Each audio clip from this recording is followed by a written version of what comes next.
Dream landing spots for fantasy football for the 2025 NFL Draft's best skill position players. Every single season, we see players that we get extremely excited about in the NFL draft process, and we look at them as instant impact fantasy football players. Some will land well, and some will land poorly. The players that land well can have their fantasy outlooks elevated by their situation. Players that land poorly can also have their fantasy football outlooks hit and held back by either players around them or a system that doesn't fit their profile. We're going to look at a few players in the 2025 NFL draft class that if they landed in these situations, it would be wheels up, not only for the 2025 season, but for the next few years as well. Go back to 2023. There was a running back named Zach Charbonnet who was in the mix to be the RB3 overall in the class behind Bijan Robinson and Jahmyr Gibbs. We were very confident he would get second-round NFL draft capital, and he ended up getting that. But he landed in Seattle, attached to Kenneth Walker. This held him back considerably. And this year, we saw what Zach Charbonnet was capable of handling in a limited situation when he had the backfield all to himself. What? Why are you shaking your head? You're welcome.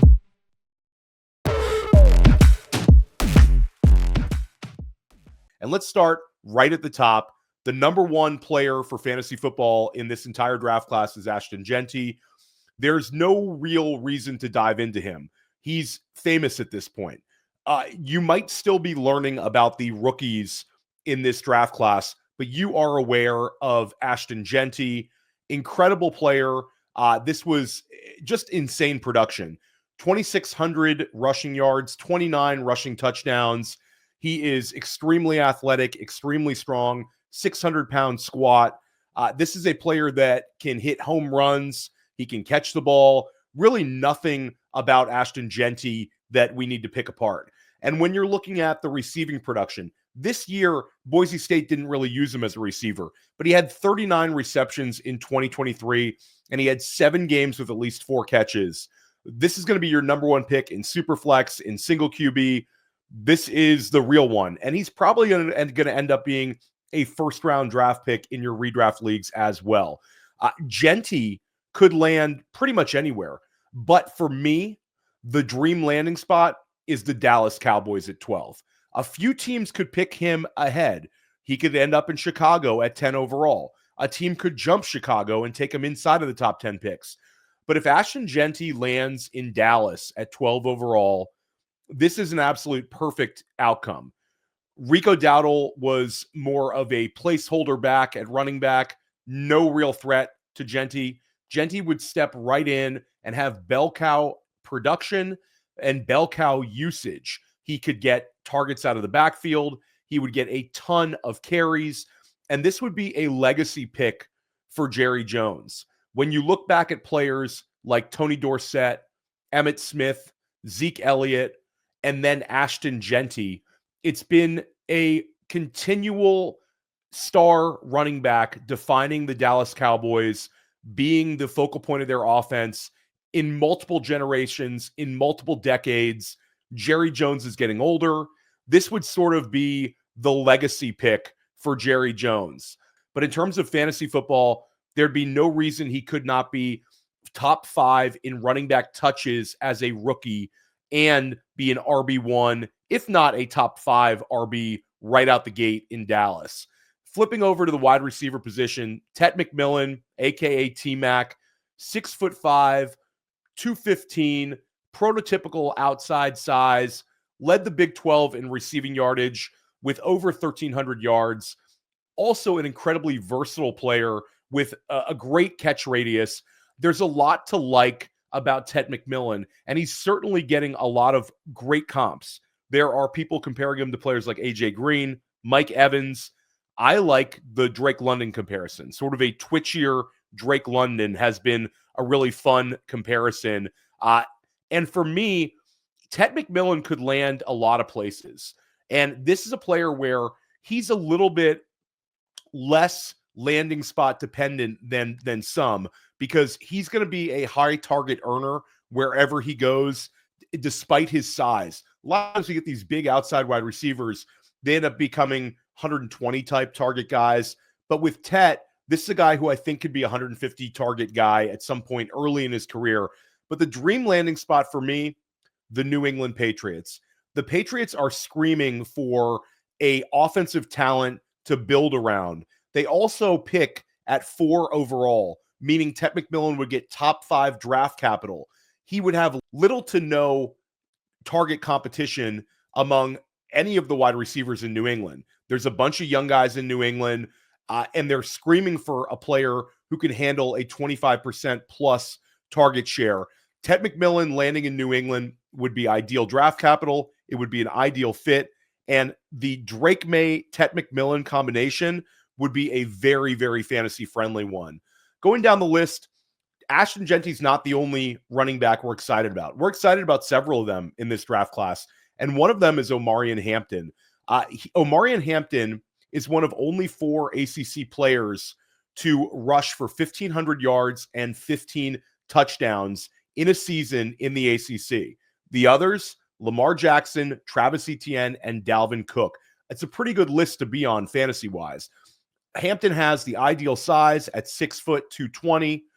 He is a strong pass catcher, had 67 catches over the last 2 seasons at UNC, played alongside Drake May well. And then when Drake May moved on to the NFL, Omarion Hampton set a UNC record for the most yards was from scrimmage at 2,033. This is a really, really good back.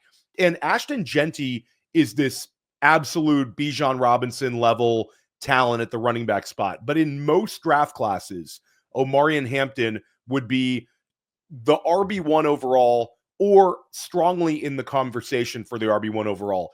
And he's also athletically gifted. Hampton could be a first-round pick in the NFL draft. Now, there's a lot of places he could land sort of in that end of the first round, which would be ideal. But there's one spot that's a little bit under the radar right now for a running back, and that's the Cleveland Browns. It would be pick 33 overall, where Hampton would not be a first-round pick, but he would be a top 40 pick, where there's a strong factor between top 40 draft capital and running back production. So he would get the draft capital we'd like to see, and he would land on a Browns team where right now Jerome Ford is the only show in town. Nick Chubb is old, and he's headed for free agency, and he took a big step back this season in terms of production.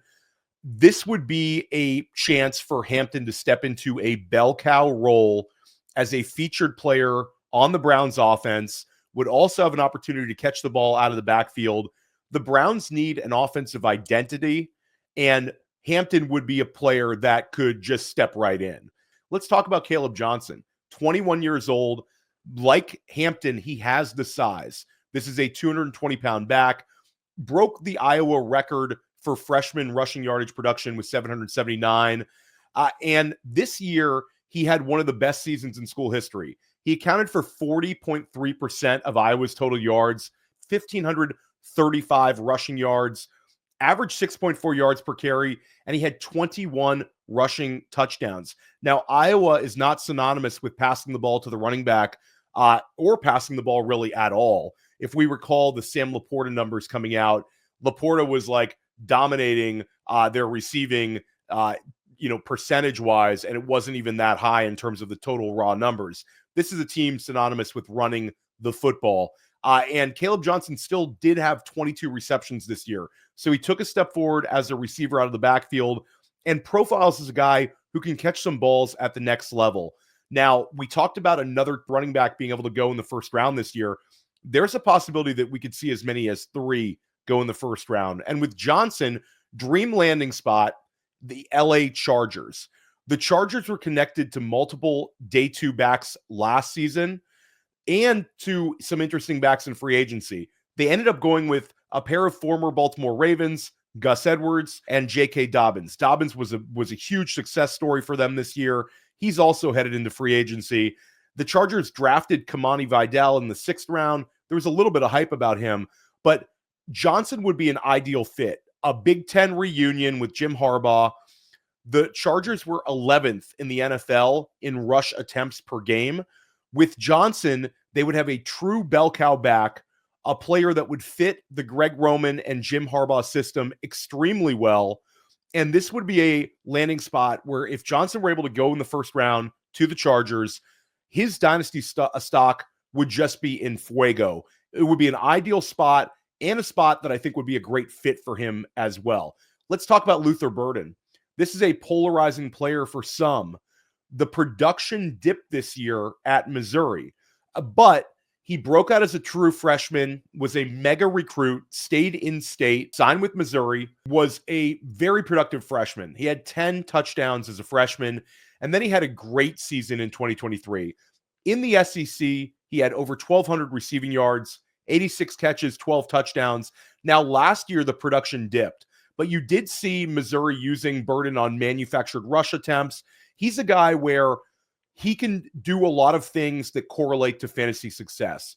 Athletically, there's some traits that compare to guys like Deebo Samuel, compare to guys like DJ Moore. Luther Burden has speed, he's got elusiveness, he's got yak ability, and he can play the slot.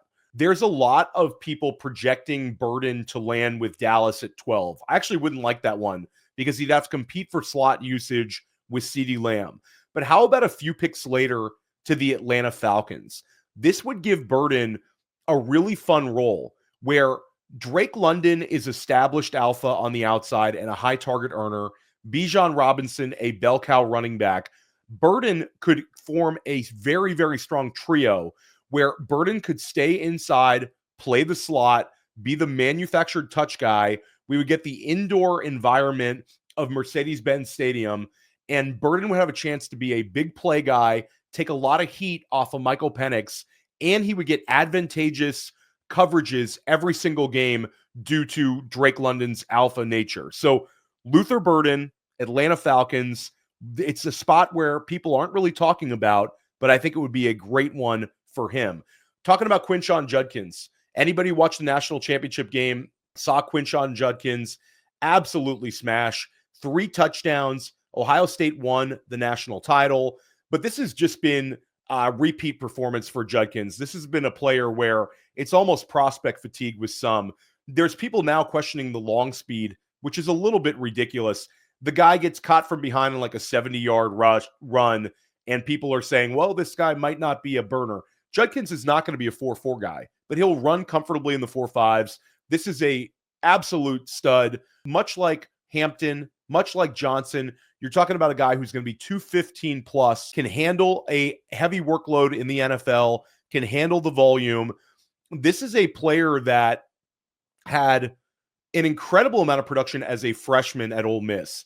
Rushed for 1,567 yards, which is the second most by a freshman in SEC history to only Herschel Walker. And he had 16 rushing scores. Then he had 15 rushing scores as a sophomore. Then transfers to Ohio State and has another incredible double-digit rushing season. And he did so playing alongside TreVeyon Henderson, who we'll talk about in a minute. So Judkins has ideal size at 6 foot, 219 pounds, and he has excellent ball security as well.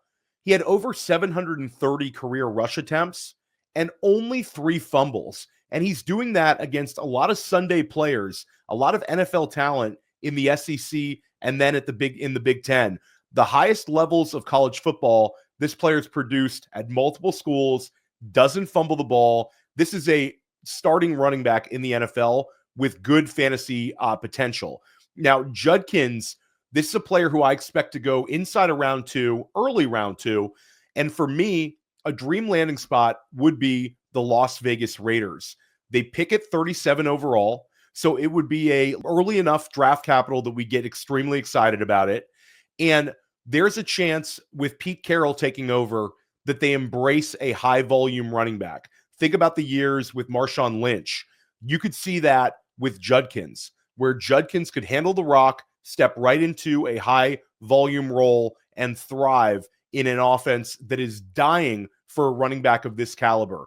You think about some of the guys that Vegas rolled out this year at running back. You talk about Alexander Madison, Zamir White, Sincere McCormick. They are dying for a blue chip type running back talent like Judkins. Judkins at 37 overall would be an awesome, awesome landing spot for him. Emeka Egbuka. Let's talk about another Buckeye. Let's talk about the all-time leading receiver in Ohio State history in terms of receiving yardage and in terms of catches in Egbuka. This is a ready-made NFL talent. He's played alongside everybody. The guy has played alongside Marvin Harrison, Jackson Smith and Jigba, Chris Olave, Garrett Wilson, sort of just waiting his turn to be selected in the NFL. And this is a player that I was excited about last year. Last year, I would have had Egbuka somewhere in the first round of single QB drafts, early second in Superflex drafts, despite the strength of the wide receiver class last year. Egbuka goes back to Ohio State, probably would have been a second round pick last year in the NFL draft. Now will probably be a first round pick. So he made a strong decision, goes to Columbus, wins the national title. And this is a player who we would define as a power slot. Think about guys like Rashee Rice, a good-sized player, 6 feet, 200 pounds, that can play the slot. Now, there's certain teams who might view him as an Amon-Ra St. Brown type. I don't necessarily see that. I think Rice, that level, is a strong one. There's been Brett Whitefield has said that this is sort of a Robert Woods-like player. That's exactly what we're looking at with Egbuka. Any way you cut it, this is a player who is going to be successful at the NFL level, going to be successful in fantasy football. For a dream landing spot, how about the Tampa Bay Buccaneers? Tampa Bay Buccaneers end up making the playoffs again, lose to Washington in the first round, and this is a team with a lot going for it offensively. Baker Mayfield took a big step forward. We saw Bucky Irving emerge. Mike Evans looks ageless, and he's locked up in a contract. And Jalen McMillan really came on towards the end of the year. So McMillan was a third-round pick last year. Chris Godwin, though, is heading into free agency. And we saw Chris Godwin average 20 points per game this year in Liam Cohen's offense, playing a lot in the slot. That worked well. And when you start about Egbuka, he could fit in nicely with Evans and McMillan in a very impressive wide receiver trio. And you would have, when Mike Evans eventually moves on, Egbuka would have a chance to be the number one target on the team. So it would be a good landing spot for him right away and a great landing spot for him long-term. And we believe in Baker Mayfield now. Baker Mayfield back-to-back seasons as a QB1. Talk about a tight end. Tyler Warren, this is a great tight end class. Not a good tight end class. This is a great tight end class. Now, we've had a few guys the past few years really, really emerge as young tight ends. Back-to-back seasons with tight end ones that were rookies. Sam Laporta, Brock Bowers. You also had two tight ends who had 110-plus receptions this year in Trey McBride and Brock Bowers. So these tight ends in this draft class, more and more NFL teams are going to look at them, the potential to step right in and contribute right away. And probably the first tight end off the board, if not the second one in this NFL draft, is going to be Tyler Warren. Tyler Warren has Rob Gronkowski type size. He's 6'6", 260. This was an incredible production profile. 104 receptions, led the Big Ten, and he finished second in receiving yardage in the Big Ten with 1,233 receiving yards. That's insane for a tight end. He obviously set all of the tight end records at Penn State, and this is a program that's been churning out NFL talent at the tight end position. Talking about Brenton Strange, talking about Mike Gesicki, talking about Theo Johnson, Pat Freiermuth. It's just been tight end after tight end after tight end, and Warren crushed them all in terms of production. Now, the size is good, the production is good, and you factor in the fact that Penn State wanted to, despite getting him 104 receptions, also wanted to use him as on design run plays. So Warren gave you 218 yards on the ground with 4 touchdowns. This is a player that's a stud, and fantasy-wise has a very, very high potential. Now, dream landing spot for Warren, you're seeing him projected sort of all over the place. But for me, Tyler Warren, best landing spot could be the Cincinnati Bengals. The Bengals pick inside of the top 20, so he'd get top 20 draft capital. They also are very in flux at the receiver position, besides, of course, Jamar Chase. So Jamar Chase will be back next year. Chase Brown will be back next year. but you have Mike Gesicki, who's sort of a placeholder tight end there, and you have T. Higgins up in the air where he's going to go. So T. Higgins most likely is gone from Cincinnati this year as a free agent. Now, they'll definitely add some wide receivers, but Tyler Warren could step in and be a high target earner right away, getting passes from Joe Burrow, one of the quarterbacks we trust the most in fantasy. And this could be a top 8 to 10 fantasy football tight end right out the gate in this particular landing spot. The other player I want to talk about, TreVeyon Henderson, sort of a theme for Ohio State backs. And Henderson led the Big Ten this year with 7.3 yards per carry. This was the highest mark in the conference in over 4 seasons. He's been compared to J.K. Dobbins. He's been compared to Kyron Williams, to Chase Brown. This is a back that can thrive in a committee. And a lot of the backs right now in the NFL are in somewhat of a committee backfield. So Henderson, unlike the other backs I talked about, he's a little bit closer to the 200 to 205 pound range, but he's a multifaceted back who can catch the football, has high value touches, explosive player. We all saw the 75-yard catch and run he had against Texas in the college football playoffs. Heading into halftime where he scored a touchdown. That was incredible. And he also had the early production. On a team with Marvin Harrison Jr., Chris Olave, Jackson Smith-Njigba, and Garrett Wilson, Henderson had 1,560 combined yards and 19 touchdowns. So he was productive when surrounded by NFL talent. Now, there's a chance he's the number 2 running back off the board in our dynasty rookie drafts. Landing spots will matter with all the running backs I listed, kind of moving these guys around. But for me, that's my tier. Jeanty as the RB1, and then Hampton, Johnson, Judkins, and TreVeyon Henderson. That's my top 5 running backs. And I think they're all super exciting in fantasy. Now, a dream landing spot for Henderson, how about the Denver Broncos? Denver Broncos in the second round, TreVeyon Henderson could land on an offense attached to Bo Nix and form an outstanding pair. When we also look at Javonte Williams' usage this year, Javonte Williams was the 5th most targeted running back in football. He had 70 targets, but he averaged only 3.7 yards per carry. If we put TreVeyon Henderson in the Javonte Williams role, you're talking about more production in terms of yards per carry, more explosiveness and home run hitting ability as a runner. And if you gave him that 70 target total, Henderson could do a lot of damage as a receiver. Henderson would be an immediate top 18 running back in terms of redraft if he landed in Denver, and a guy that we would be super excited about in our dynasty rookie drafts as well. That would be an awesome landing spot. Talking about one more player, Colston Loveland, second tight end I'm going to talk about. Again, this is a great tight end class. Last year, Brock Bowers and Ben Sinnott were the only tight ends selected in the first 2 rounds. This year, look for as many as 3 selected inside the first round, and you could have 2 tight ends going inside of the top 20. Colston Loveland is going to be one of them. He has the athleticism, the size, the blocking ability required to get on the field immediately, and he has excellent hands. This is a player that was in the slot like 60% of the time this year, was Michigan's offense this year. Like last year, he was the 2nd leading receiver on the national title team as a sophomore tight end.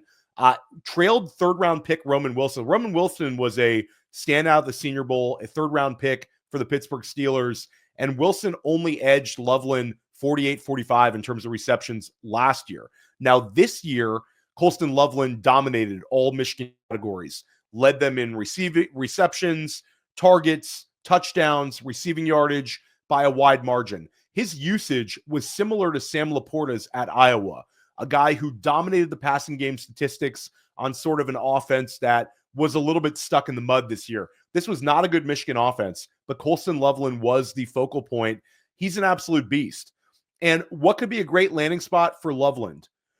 People have talked about the Chargers. People have talked about the Indianapolis Colts. Obviously, Cincinnati would be an option. But for me, the best possible landing spot for Loveland would be the Denver Broncos. We talked about TreVeyon Henderson in the second round. What a great draft that would be for the Broncos to add TreVeyon Henderson in the second round and Colston Loveland in the first round. The Broncos, Bo Nix was an absolute slam dunk pick for them last year, exceeded expectations. but they need to surround him with talent. They have a strong offensive line. They have the quarterback in place. Cortland Sutton fit extremely well with what they want to do. Marvin Mims came on towards the end of the year. But this Denver Broncos offense needs to add a wide receiver. They also need to add a tight end. And the Sean Payton offense has been synonymous over the years with tight end production.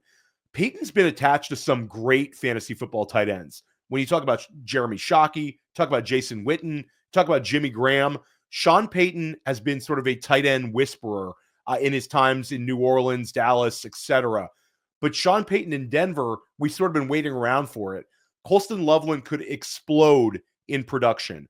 And when you talk about the joker role in a Sean Payton offense, it's sort of the guy gets hyped during the preseason because Sean Payton will mention him as a joker role. Colston Loveland can fill that role. A versatile player with size, getting passes from Bo Nix in a Sean Payton offense.